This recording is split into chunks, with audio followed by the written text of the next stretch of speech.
Our reading today is from Job 28, verses 12 through 28. But where shall wisdom be found, and where is the place of understanding? Humans do not know its worth, and it is not found in the land of the living. The deep says, it is not in me, and the sea says, it is not with me. It cannot be bought for gold, and silver cannot be weighed as its price.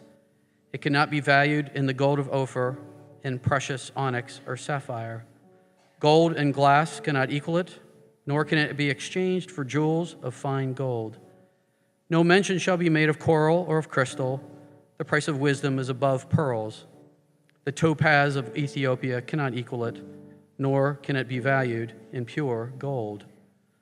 From where then does this wisdom come, and where is the place of understanding?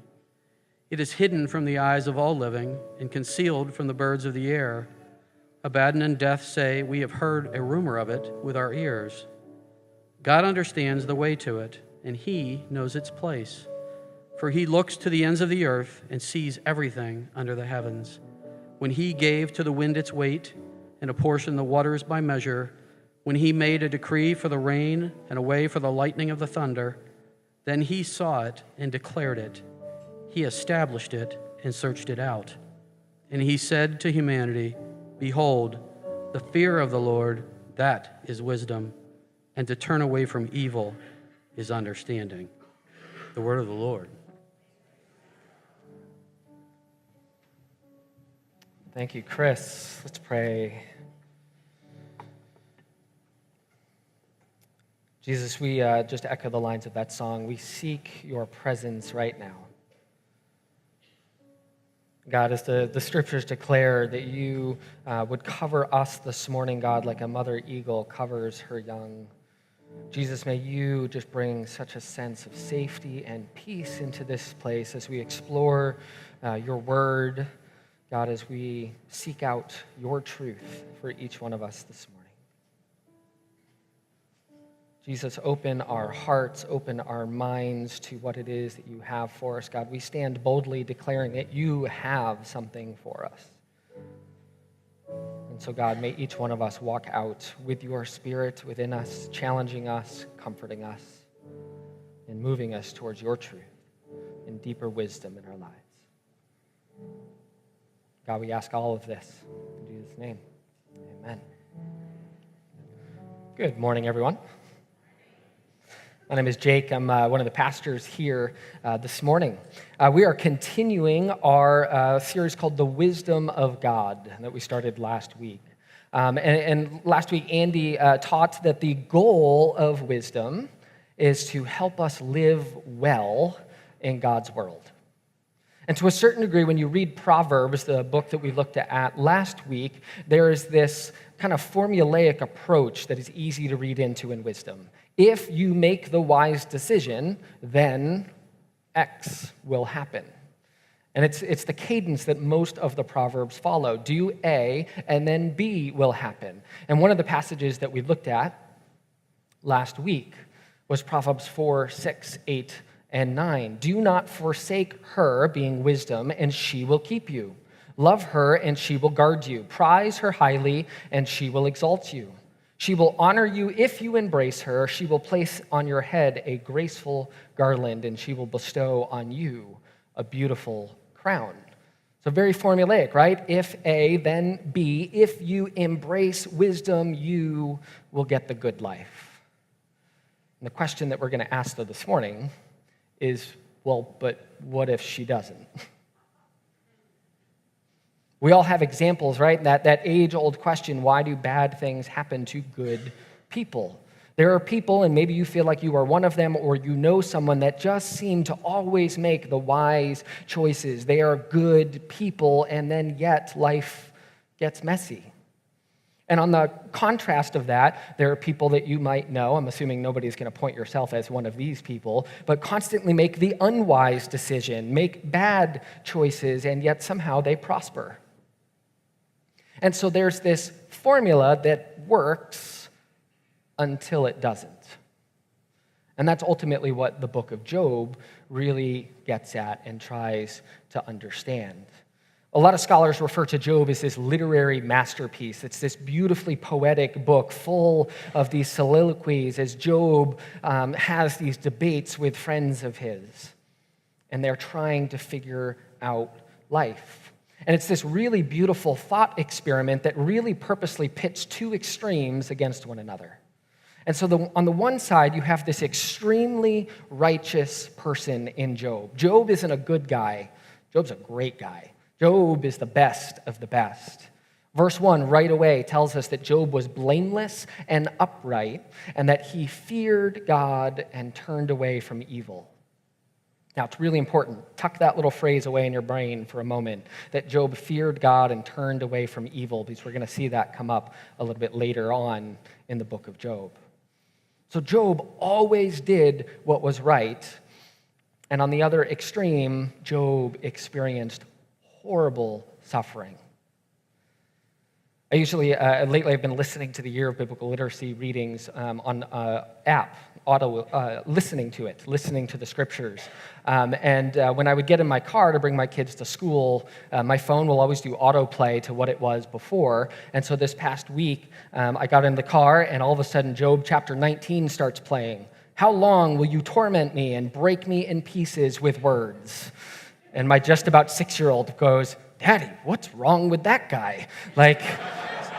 It doesn't take a lot of years and experience to pick up on the amount of pain and suffering that Job is experiencing. In the matter of minutes, his 10 children are killed, his 7,000 sheep, it says that God cast down fire, so maybe thinking this lightning storm of barbecue going on, just taking out all of the sheep. His 3,000 camels, 500 yoke of oxen, 500 female donkeys, and all of the servants except for the handful who seem to escape the calamity just to come and tell Job that everything else is dead.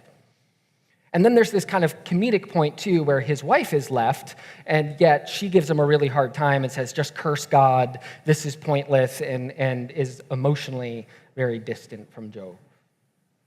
And so in the matter of minutes, Job goes from being the greatest, most wealthy person on the face of the earth, having done everything right and made the wise choices over and over and over again. And yet, there's this extreme suffering that goes on. And so the book dives into kind of this deeper question. I just ruined my spoiler, sorry. They try to answer, why does suffering happen? And the whole book is Job and his friends. His friends sit with him for 7 days, and then they open their mouths, and they're no good. But they're trying to figure out, why is this suffering happen? And there's kind of two philosophies that you see throughout the book of Job that are very common for us as well. The first one is this moralistic approach. You could also use the term karma. In other words, people get what they deserve. You reap what you sow. If you're good, blessings will come. If you're bad, you will get punished. And that's the approach that Job's friends take. They over and over and over again try to get Job to figure out what sin happened in his life, why Job is to blame for this suffering. And it's almost like that if Job will just repent of this sin, his life will get back on track. Job, though, on the other hand, Job has searched his heart. He understands that he's done things right. He can't figure out that sin, and so he keeps saying, no, I'm righteous. I'm pretty sure I'm righteous. And so he ends up going to a place of cynicism that God must be the problem. God must not be just. God must not be loving. And so Job actually demands this courtroom scene with God towards the end of the book. And so a lot of people, we approach the book of Job to dive into this same question, but why does suffering happen? And hey, spoiler alert, if you didn't know, in a very unsatisfactory way, the book of Job doesn't ever really answer the question. God comes onto the scene at the end, and you're like, yes, here it is. And God kind of goes a different direction, which we're going to look at.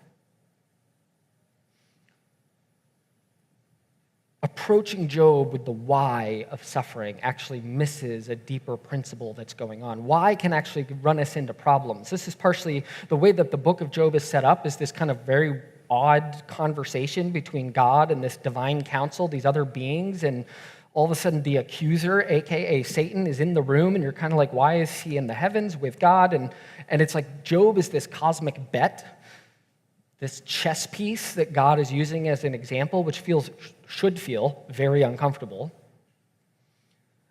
And when we approach the book as why, we can reach conclusions out of that conversation that were actually never intended, because that conversation was meant to set up these two extremes, because Job doesn't look at why suffering happens, but instead it gets into how we suffer. And this is something that Philip Yancey, in his book, The Question That Never Goes Away, echoes about the New Testament. That virtually every passage on suffering in the New Testament deflects the emphasis from cause to response. And so we're going to leave the why aside. And instead, what I want to focus on this morning is what can we do when we encounter suffering? Now, as part of this, everybody should have gotten an index card and something to write with this morning as you walked in. So you can keep that handy. We're going to come to this in just a minute. I want to try something that hopefully will be helpful. If you did not get an index card, you can put your hand up, and Christine there in the back or somebody will make their way to you with a card. So what can we learn from the book of Job about how to face suffering, what we can do when we encounter it? Well, the first thing that is very apparent to me in the book is we have to start by being honest and real about it. This is something that I think within our Western culture we tend to avoid. We want to keep pain hidden away. We want it locked in the closet. We can deal with it at home, but like when we're out and about or when we're our group, we tend to have this hesitation about dealing with it. And I think there are kind of two places that drive that motivation. For some of us, it's religious. I had a friend say this week that growing up in the church, he had this idea and understanding that if I'm a Christian and God is supposed to fill me with joy, that I'm supposed to be happy all the time. And so that it's almost like sacrilegious. It's not allowed as a follower of Jesus to express pain and sorrow and grief, because if I have Jesus in my life, I should be joyous, I should be happy. So for some of us, that's a motivation. For others, though, it's our culture. Fairfield County, Westchester County, there's an image to sustain that a lot of us very easily get sucked into. We believe that we're not supposed to go there with emotion. We're not supposed to admit that things are difficult. I remember years ago I had spoke with a woman who was in the midst of deep suffering, and she couldn't afford groceries in her fridge, she couldn't pay her oil tank, and was asking for help. And as we kind of processed through that, she had shared that she had just leased a brand new BMW. And in her honest articulation, it was basically that the suffering in her fridge that is private was okay as long as she maintained the public perception that everything was fine. And I think that all of us can get sucked into that kind of mindset, that we want to lock away our pain and avoid it and ignore it. I am a feelings regressed person myself. I will walk through your suffering, but my own, I want to bury it. I share in the Love and Marriage course that I wrote that one of my deepest regrets in my marriage is that when we found out that my wife was going to miscarriage our first pregnancy, I talked to her on the phone. I had a moment where I slumped to my knees and sat, and then I went back into my office and I put my head down and I just pushed through. And what I've learned over the years with my own ways of dealing with emotion is that when we're not honest about it, it can actually do more harm than good. Modern psychology will reveal that and push that. There's this great book called The Body Keeps the Score, and that psychologist, he wrote that neuroscience research shows that the only way we can change the way that we feel, the only way we can move forward in the midst of our pain and our trauma is by becoming aware of the inner experience and learning to befriend what's going on inside ourselves. Now, befriend does not mean that we just stay in that place, that we just own it, that we become comfortable with it, but we have to first name the pain and the suffering if we want to move through it. The fact is that if we want to be able to authentically sing, "It is well with my soul," which a lot of us, they think we want to just jump there, but if we actually want to sing "It is well with my soul," sometimes we first have to sing that it isn't. And this is something that we see modeled very closely in Job. As soon as Job experiences this suffering, it says that he tore his robe, he shaved his head, he fell on the ground, and then kind of oddly, he worshiped. When Job's friends come to him initially, they sit with him, they tear their robes, they wail with him, they cry with him. For Jewish culture, for biblical culture, mourning and grief and pain was something that a community actually shared in. It was something they externalized and they expressed, and they didn't hold it within.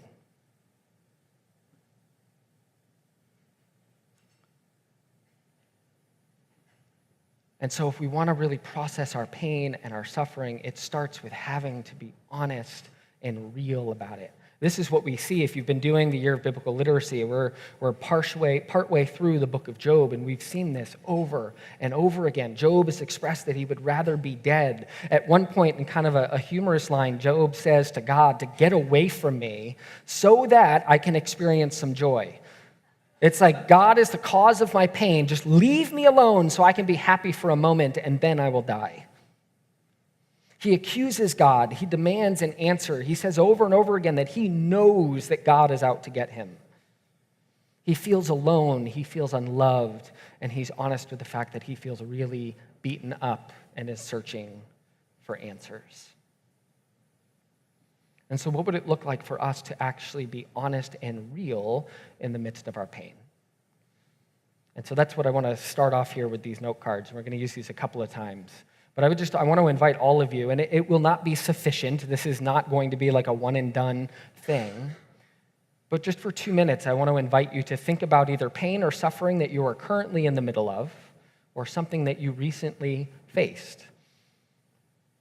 And you can write nothing. If you don't feel comfortable doing that, you can write it in code, you can draw a picture, you can just write letters, whatever you want to do. But I would just challenge you for just 2 minutes to just be fully honest with you and your card about pain and suffering in your life. What feelings come to mind when you think about that thing that you're wrestling with, the thing you just went through?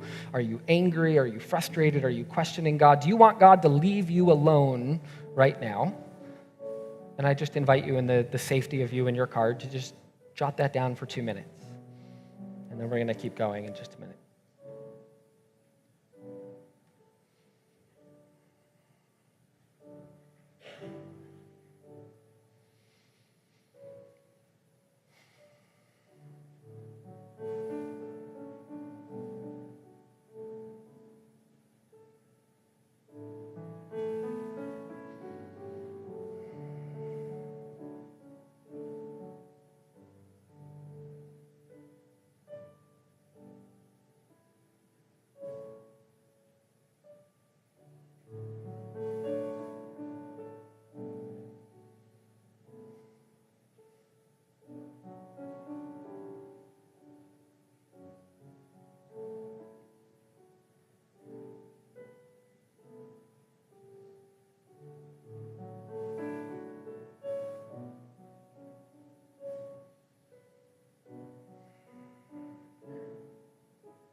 All right, for some of you, your card might be full quickly and easily after 2 minutes. For others, maybe you're still processing. Again, this is not meant to be the be-all and end-all, but just kind of leaning into some muscle memory for a moment.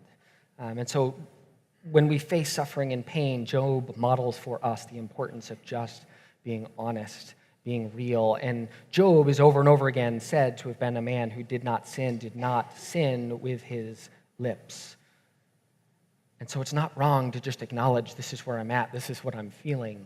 And God knows it all already, too. So to just take the moment to name it, to express it, is really important. Once we have named it, the invitation is then to seek God's wisdom. Job 28, the passage that we read this morning, starts off with, but where shall wisdom be found, and where is the place of understanding? And it's actually said twice throughout that whole section of 28.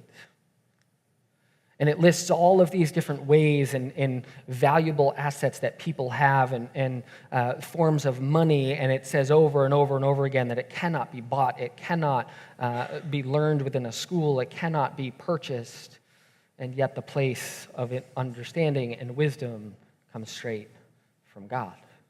And there's kind of this beautiful section that echoes the similar refrain of other scriptures, that when God made the world, when God created everything, the foundations of the earth were set, that it was made in wisdom.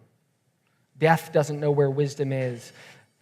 Nothing else knows what wisdom is, but God in his fullness, God in his beauty understands and knows where wisdom is. And the conclusion of that section in 28 says, behold, the fear of the Lord, that is wisdom. To turn away from evil, it's understanding. Does that sound familiar? Job 1:1, Job was a man who feared God, who turned away from evil. And so the entire book is setting Job up not just as a righteous man, but as one who is really, really wise.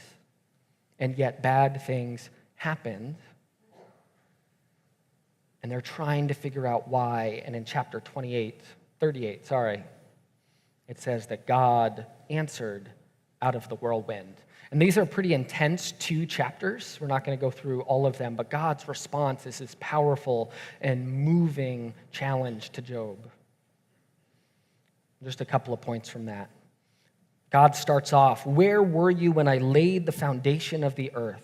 Tell me if you have understanding. Who determined its measurements? Surely you know. Or who stretched the line upon it? On what were its bases sunk? Or who laid its cornerstone when the morning stars sang together and all the sons of God shouted for joy? And so you have this vastness that God is expressing, that he created the entire universe and yet knows it down to its smallest measurement. Later on, there's this phrase in chapter 8, verse 16. Have you entered into the springs of the sea or walked in the recesses of the deep? Have the gates of death been revealed to you, or have you seen the gates of deep darkness? Have you comprehended the expanse of the earth? Declare if you know all this. These are all things and areas of the world that Job would have had no knowledge of at all. But what's fascinating to me is that here we are a couple thousand years later, and we still don't know it all.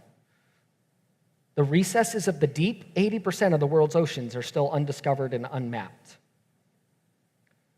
Has anybody here died and come back to tell all? Death is one of those things that we will never fully know and understand how it's going to feel, what it's going to look like, and exactly what's going to happen. And then the expanse of the earth, well, there are still dense jungle areas and remote islands that we have not found yet. So God doesn't come in and answer the why, but God explains that Job, as wise as Job is limited. See, here's the deal.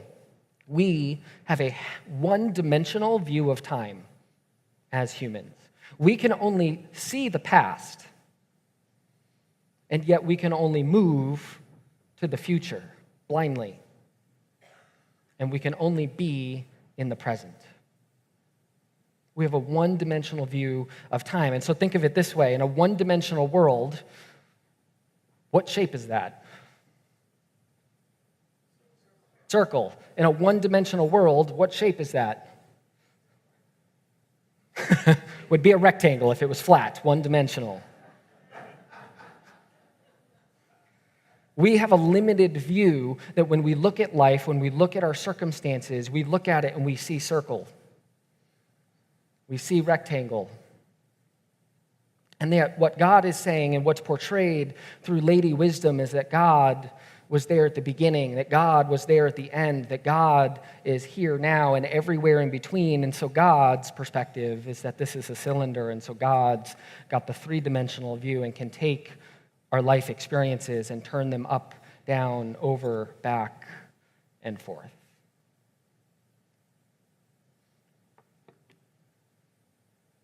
And so seeking God's wisdom in the midst of our pain and our suffering, we have to start by being honest and real about it. And I invite you to go ahead and just pick up your cards for a moment. But then seeking God's wisdom, asking God for it in prayer, taking the time to listen and to pay attention means that we take our one-dimensional view and go ahead and just turn that card around in your hands.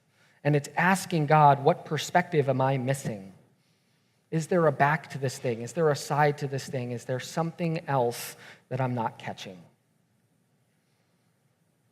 And so when we're facing suffering, we have to understand that there are sometimes going to be times where we're left with mystery and we don't have the full explanation. Now, a couple of thoughts just really briefly on what this doesn't mean. Seeking God's wisdom doesn't mean quick and simplistic answers or establishing a rule and a formula. It's exactly what Job's friends do. You've got it figured out. And again, they're really great and comforting to Job until they open their mouths. And I think we're inclined to go that direction, right? When we are facing pain and suffering, we want the quick answer. We want the explanation. We want the formula. But the problem is all of that's going to be limited.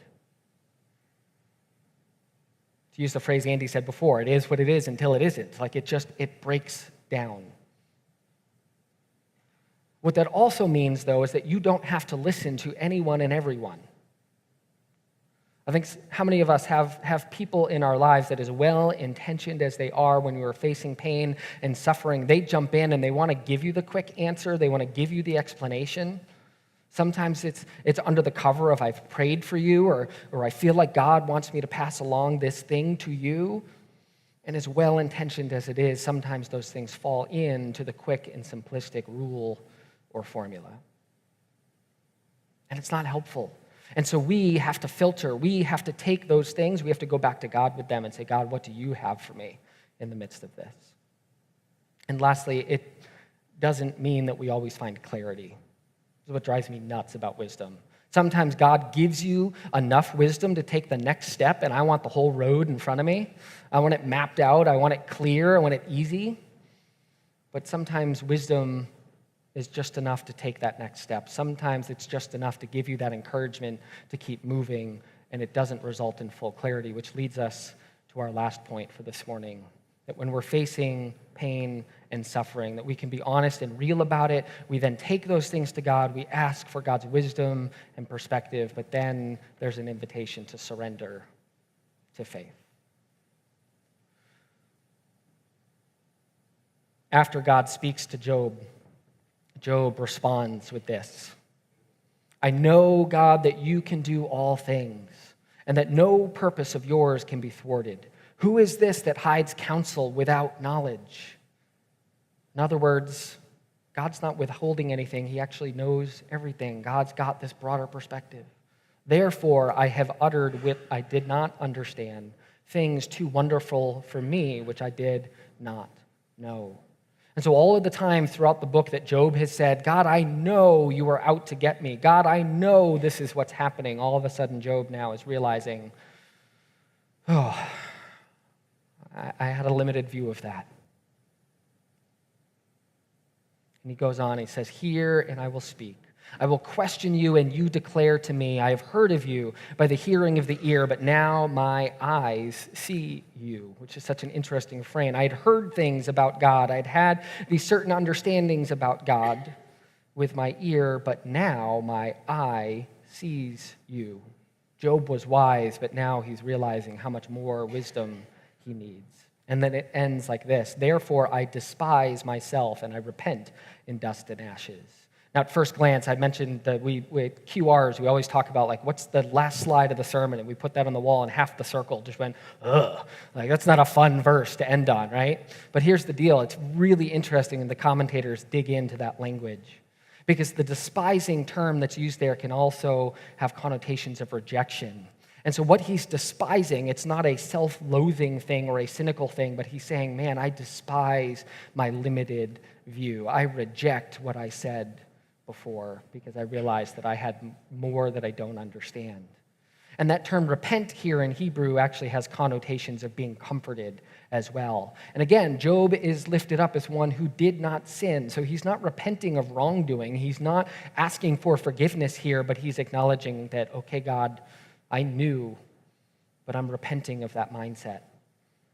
I knew and I wanted comfort.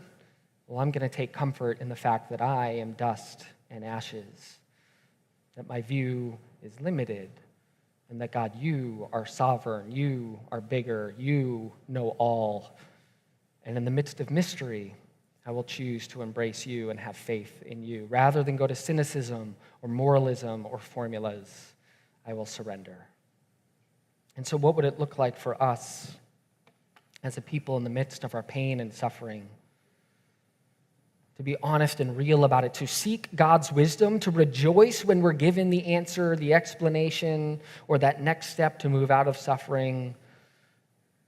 But at those other times where there's just mystery, you don't see the connection, you don't see something good coming out of it, to take a step back and trust that God knows the vastness of the universe, and yet down to the exact measurement, and the same is true of your life.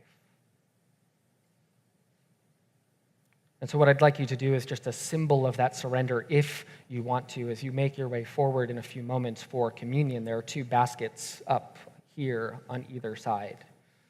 And again, just as a symbol of that surrender, of owning that this is something that you want to participate in, because this isn't a one-time thing. Like, today did not fix your pain and suffering, just in case anybody had that thought, right? This is a process you have to do over and over and over again. If you're in the midst of deep pain, something you have to do like repeatedly times a day, right? This is something we do. And so it's just as a gesture of saying, yeah, I want to be real with this. I want to seek God's wisdom, and I want to surrender. I'd invite you to bring your card and just lay it in the basket. You can rip it up if you want to. Nobody is reading these. They're going to get dumped in the trash right afterwards. But just as that sign of surrender. As we shift to the table, again, it's easy to discredit our pain. It's easy to say we're going to put on our happy face and come up with religious reasons of why we're not going to be real and honest, why we're not going to go through these. But the communion table is not an invitation to those of us who are perfect and have everything figured out. But the table is an invitation for anybody willing to just want to come and sit in the presence of Jesus, to listen, to learn, and to have a symbol of faith. To recognize that we worship a God who sacrificed and gave and broke his body and understands suffering personally, so that we can enter into that with God. And so let's stand as we celebrate and move to communion.